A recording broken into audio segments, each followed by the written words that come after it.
The third piece of advice that we want to give you at this stage is something that an American colleague of mine, actually, who is very forceful and punchy American lady, calls the 7 spreadly sins.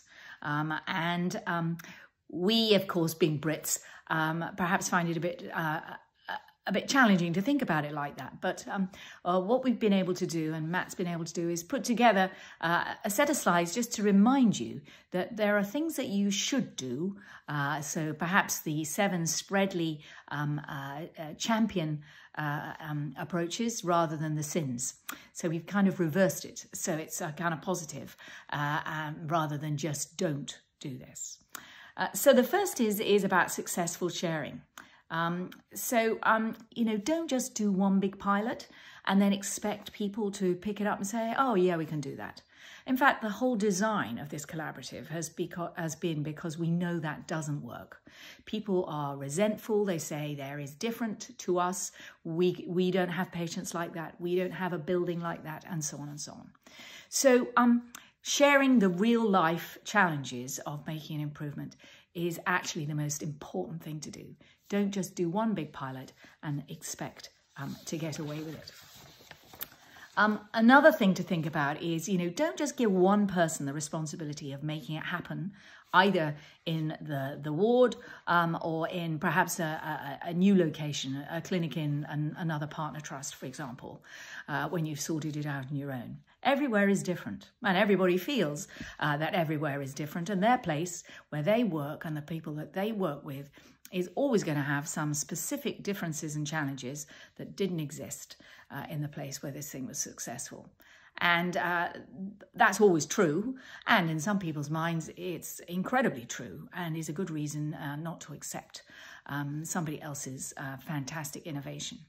So make sure that the team are on board, people are given the opportunity to challenge and question, and people are perhaps see that somebody like them was in a position of doubt and has become now very passionate about this way of doing things.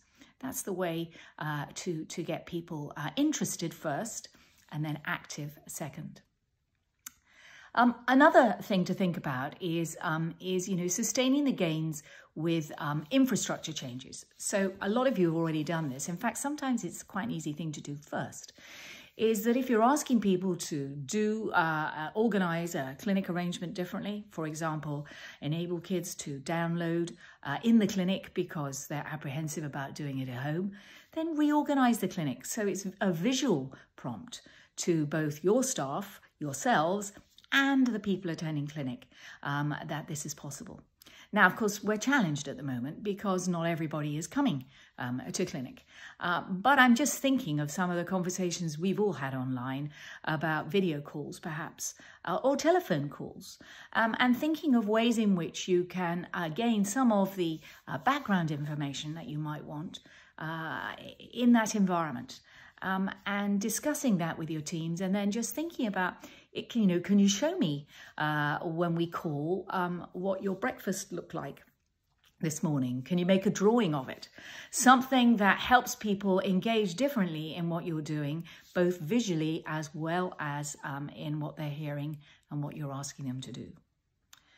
And then always remember that it's not a fault if another team or another clinic want to make a difference to the idea and the process that you came up with. It's not a problem unless, as a consequence, there isn't confidence and trust that the improved outcome is going to be the same or better and sustained. People will want to make changes to something that comes in front of them, but it always has to be certain that that is not diminishing the outcome or the experience for the patient and the family, or indeed adding to the cost or complexity for the healthcare system. So just keep that in mind. Make sure that change is always to improve what you're doing and not to go backwards. Good luck.